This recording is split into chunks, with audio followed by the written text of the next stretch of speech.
right, ladies and gentlemen, welcome back. We'll be taking your phone calls in just a moment. But first, our correspondent, Nora DeBroder, hit the freezing streets of Manhattan. I think she had some more, equipment on, clothes on, coat on, I hope. She hit the streets of Manhattan earlier today to talk love, because it's Valentine's Day weekend, and politics. Watch.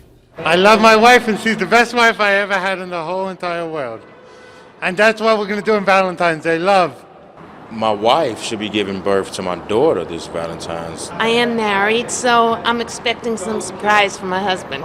Marco Rubio or Ted Cruz. Pretty much, I have some Republican values, but I can't vote for Trump. He's too extremist for me, and my wife is Mexican. Donald Trump. He's with the Jewish community. Bernie Sanders, feel the burn. My concern about Bernie Sanders is that, I'm not sure if he's electable in a national election against a Republican. But the guy that's right behind Donald Trump, that beat him in Iowa. Donald Trump, baby. See, it's not a football game. It's serious business. I do like the idea of a female president. Do you like Hillary? I got some questions about Benghazi, Hillary. All right. Let's say hello to Nora. Hello, Nora. Hi. Welcome aboard. Okay, first of all, how do we know that was your hand? You just have to trust. Okay. Yeah.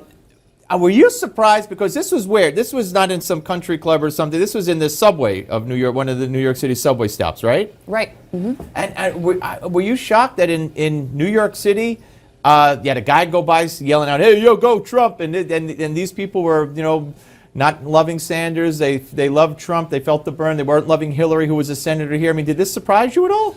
Not really. It would have a few months ago, and people really were a lot kind of more liberal. But now that I think more stuff is coming out about Hillary, people have things that they're kind of like worried about, and it's getting closer and closer. And with the debates, I think that people are getting more and more conservative, even in New York City. Yeah. Now, this guy who said his wife should be having his daughter on Valentine's Day, we assume he's married. Right. and she's pregnant. It's not like, hey, my wife should be having my daughter, but I'm not married and she's not pregnant. All right, well, we'll speak to you next week, and maybe we could do something where folks could suggest questions that Nora should ask New Yorkers when you take to the streets. Great, sounds great. All right, Nora, thank you very much. All right, let's go to our first caller at 877 Newsmax and say hello to Susan from Atlanta. Hello, Susan. Happy Valentine's Day weekend, I guess. Hi, I'm so glad to be with you, and thank you very much for taking my phone call. My pleasure. There's just a couple of things that I would like to talk about. One is, I'd like to say that Cruz is nothing more than a combination of Obama and Hillary. And by that I mean Cruz has said that he knew nothing about the mistruths provided by his team regarding Dr. Carson. However, Obama would have added that he read about it in the paper. Cruz conveniently forgot to list the money he received from Wall Street brokerage firm.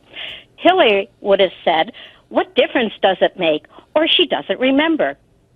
As for Cruz's borderline slandering regarding Donald Trump on eminent domain, that is as bad as Obama's referring that pre-existing conditions could no longer be held against you, when actually we've had that covered for over 15 years in other law. All right, let me ask you, that's all good stuff. I like that, very clever, but let me ask you a question. Donald Trump today said that if Cruz doesn't clean up his act and stop the attacks and all that kind of stuff and the dishonesty, as he claimed, Donald Trump, may sue Cruz in court over the birther issue. In other words, saying you can't run for president, you weren't born here. You think Donald Trump should do that? I see nothing wrong with it because it's never been challenged before that I'm aware of, and I don't think anybody else has been aware of it.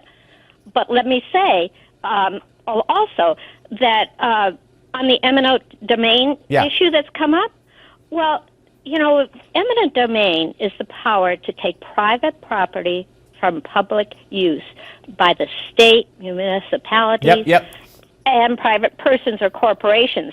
Last time I checked, there's nobody in the government that made Mr. Trump or his company. All right, I got to go, Susan. I appreciate your call. More of your calls coming up. Don't go away.